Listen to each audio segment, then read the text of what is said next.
అందరికీ నమస్కారం. Welcome to my channel. ఈ వీడియోలో ఏపీ ప్రభుత్వ ఉద్యోగులకు మరియు పెన్షనర్లకు మే నెల జీతాలు, పెన్షన్‌లు చెల్లింపుల తాజా సమాచారం గురించి తెలుసుకుందాము.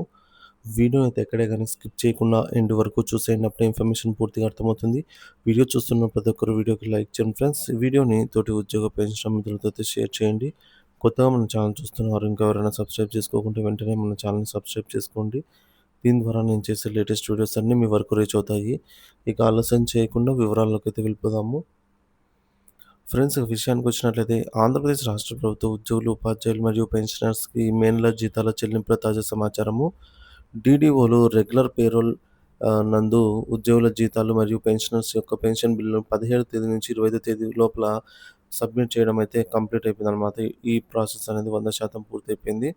హెర్బ్ పేరోల్ నందు సాలరీ మరియు పెన్షన్ బిల్స్ అయితే డీడీఓ గారు అప్‌లోడ్ చేయడం అయితే కంప్లీట్ చేశారు.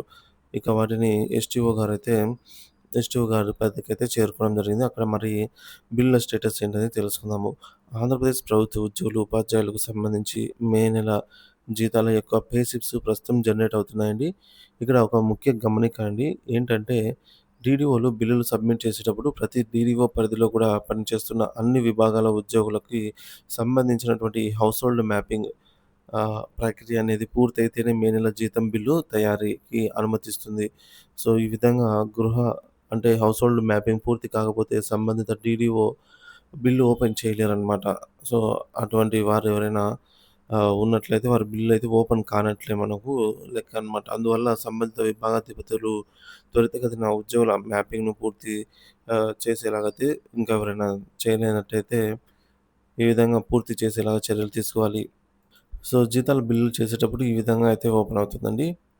ప్రీ పే బిల్ యాక్టివిటీసు అంటే బిల్లు సబ్మిట్ చేయడానికి ముందు తీసుకోవాల్సినటువంటి యాక్టివిటీస్ అనమాట.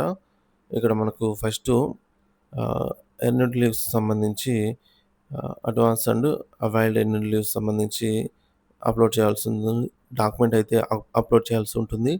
అలాగే submit employee Aadhaar, household ID mapping ఇక్కడ అప్‌లోడ్ చేయాల్సి అయితే ఉంటుందనమాట.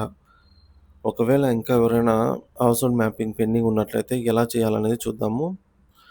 ఫ్రెండ్స్, ఇక్కడ చూడొచ్చు missing employees or citizens household registration. ఇక్కడ missing citizens employees registration modules మనకు క్లిక్ ద ఫాలో లింక్. ఈ లింక్ డిస్క్రిప్షన్‌లో అయితే ఇస్తాను. ఇక్కడికెళ్ళి మీరు లింక్‌నైతే ఓపెన్ చేయండి. ఈ లింక్‌ను ఓపెన్ చేసిన తర్వాత మనకు ఇంటర్ఫేస్ అనేది ఈ విధంగా ఓపెన్ అవుతుంది. ఇక్కడ మనము this modules will give a provision to government employee for self-enrollment to the household database. Please mark the check box to proceed further అని ఇక్కడ చెక్ బాక్స్ ఇక్కడ క్లిక్ ఇచ్చి లాగిన్ అని అయితే క్లిక్ చేయాలి. ఇక్కడ ఆధార్ అథెంటికేషన్ చేయాల్సి అయితే ఉంటుంది. అంటే ఆధార్‌కి ఓటీపీ వెళ్తుందనమాట. ఇక్కడ ఆధార్ నెంబర్ ఎంటర్ చేయాలి. సో, ఎంటర్ చేసిన తర్వాత సెండ్ ఓటీపీ మీద క్లిక్ ఇస్తే ఓటీపీ అనేది వస్తుంది. దాని తర్వాత ఏంటనేది చూద్దాము.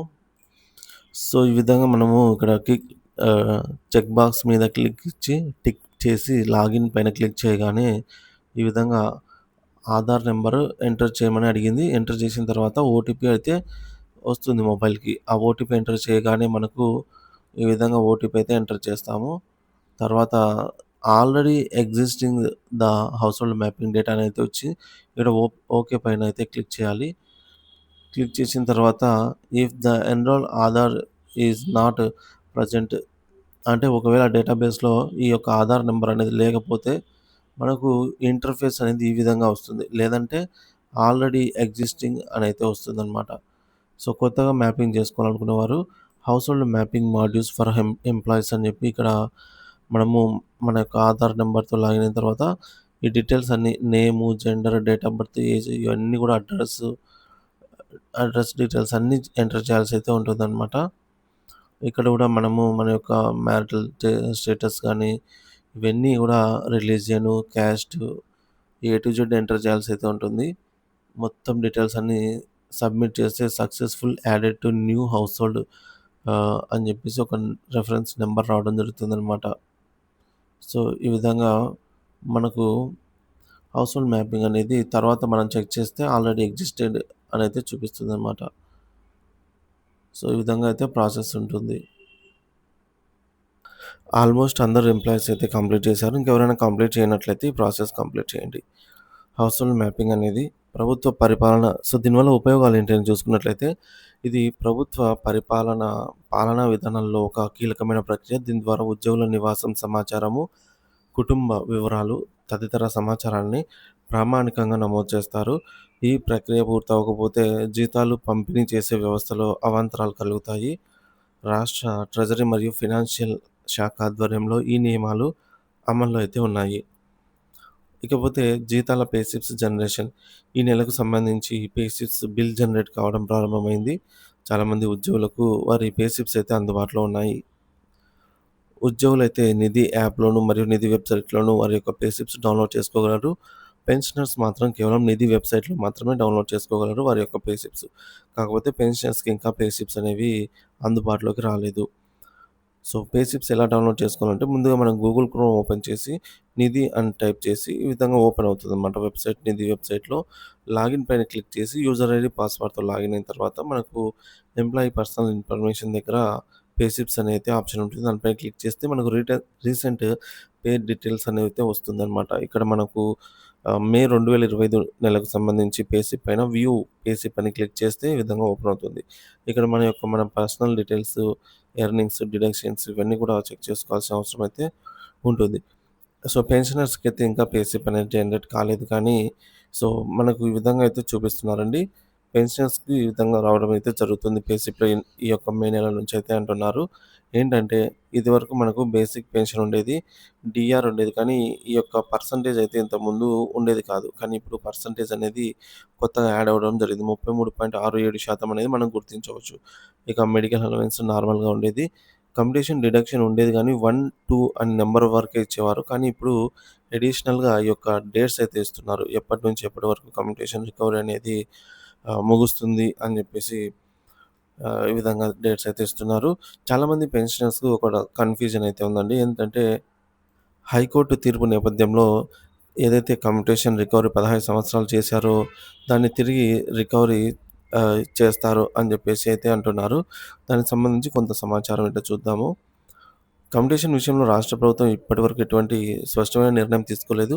సంబంధిత కోర్టు తీర్పు అధికారికంగా ప్రభుత్వం దృష్టికి వచ్చిన తర్వాత మాత్రమే తదుపరి చర్యలపై అయితే స్పష్టత వచ్చే అవకాశం ఉంది. ప్రస్తుతం ప్రభుత్వ నిర్ణయం తీసుకోవాల్సిన దశలోనే ఉంది. అంతేకాక కోర్టు తీర్పు ప్రకారం గతంలో ఆగిపోయిన రికవరీలను మళ్ళీ ప్రారంభించే బదులు రికవరీ ఆగిన కాలాన్ని పొడిగించే అవకాశం ఉండొచ్చు. అయితే దీనిపై ప్రభుత్వం ఉత్తర్వులు రావాల్సి ఉంది కాబట్టి ఉద్యోగులు మరియు పెన్షనర్లు ఇప్పటికైతే ఆహ్, ఆతృత చెందకుండా అంటే కంగారు పడకుండా అధికారిక ఉత్తర్వుల కోసం నిరీక్షించడమే శ్రేయస్కరమని అయితే అంటున్నారు. సో, తదుపరి ఉత్తర్వులు వెలువడే వరకు ప్రస్తుత వ్యవస్థ అయితే మారదని కూడా చెప్తున్నారు. మనకు ఏదేమైనా కూడా 27వ తేదీ పే స్లిప్స్ అయితే 29వ తేదీ పే స్లిప్స్ అయితే జనరేట్ అవుతాయి. ఆ రోజు మనకు ఫుల్ క్లారిటీ అయితే రావడం జరుగుతుంది. మరిన్ని అప్డేట్స్ మనం ఆ రోజైతే పెన్షన్‌కి సంబంధించి పే స్లిప్‌లోని మార్పులను పరిశీలిద్దాం ఫ్రెండ్స్. ఇక జీతాల ప్రస్తుత పరిస్థితి కొన్ని జీతాల పెండింగ్ బిల్లులు చెక్ చేయగా ప్రస్తుతం జీతాలకు సంబంధించి కొన్ని బిల్లు వివిధ దశల్లో అయితే ఉన్నాయి. కొన్ని బిల్లు ఇంకా స్టిల్ బిల్ నాట్ అప్రూవ్డ్ స్టేజ్‌లో ఉండగా మరికొన్ని bill waiting for fund clearance స్టేజ్‌లో అయితే ఉన్నాయి. ఏవైతే బిల్ నాట్ అప్రూవ్డ్ స్టేజ్‌లో ఉన్న బిల్లులు మనకు మరి 1, 2 రోజుల్లో వెయిటింగ్ ఫర్ ఫండ్ క్లియరెన్స్ స్టేజ్‌కైతే చేరుకుంటాయి. So, waiting for fund clearance అంటే నిధుల కోసం బిల్లులు వేచి చూస్తున్నాయని అర్థము. బిల్ నాట్ అప్రూవ్డ్ అంటే ఈ బిల్లు ఇంకా అప్రూవల్ దశలోనే ఉంది. పూర్తి స్థాయిలో అప్రూవల్ అంటే ఇన్ ప్రాసెస్‌లో ఉంది అని అర్థము. పూర్తిగా అప్రూవల్ కాలేదు. ఎస్‌టిఓ గారి చేత ఫైనల్‌గా అప్లోడ్ అయిన తర్వాత అది మనకు వెయిటింగ్ ఫర్ ఫండ్ క్లియరెన్స్‌కెళ్తుంది. సో, ఆమోదం, అంచనా. బిల్ నాట్ అప్రూవల్ దశలో ఉండే బిల్లులు రాబోయే 1, 2 దినాల్లో అంటే 1 లేదా 2 పని దినాల్లో ఆమోదం పొందవచ్చు. తర్వాత అవి వెయిటింగ్ ఫర్ ఫండ్ క్లియరెన్స్ స్టేజ్‌కైతే చేరుకుంటాయి.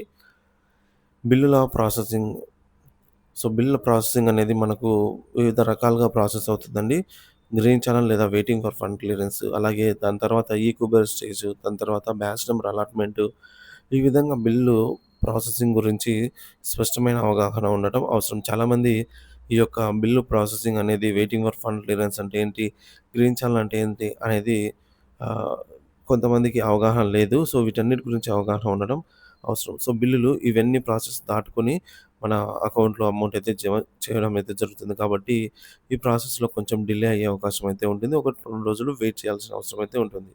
ఇక ముందుగా జమ అయ్యే శాఖలు ట్రెజరీలు చూసుకున్నట్లయితే పోలీస్ శాఖ, రెవెన్యూ శాఖ, న్యాయశాఖ, ఏపీ గ్రామవార్డు సచివాలయం ఎంప్లాయీస్‌కి, హెల్త్ డిపార్ట్‌మెంట్, విద్యాశాఖ, పంచాయతీరాజ్ డిపార్ట్‌మెంట్ మొదటగా జీతాలైతే జమ కానున్నాయి.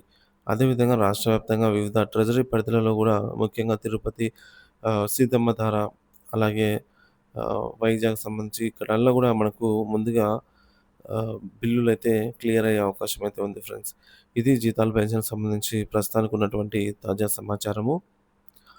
సో, మే నెల జీతాలు, పెన్షన్‌లు పూర్తి స్థాయిలో జమయ్యే వరకు ఎప్పటికప్పుడు తాజా సమాచారాన్నయితే అందిస్తూనే ఉంటాను. ఇంకా మన ఛానెల్ ఎవరైనా సబ్స్క్రైబ్ చేసుకోకుంటే వెంటనే మన ఛానెల్‌ని సబ్స్క్రైబ్ చేసుకోండి.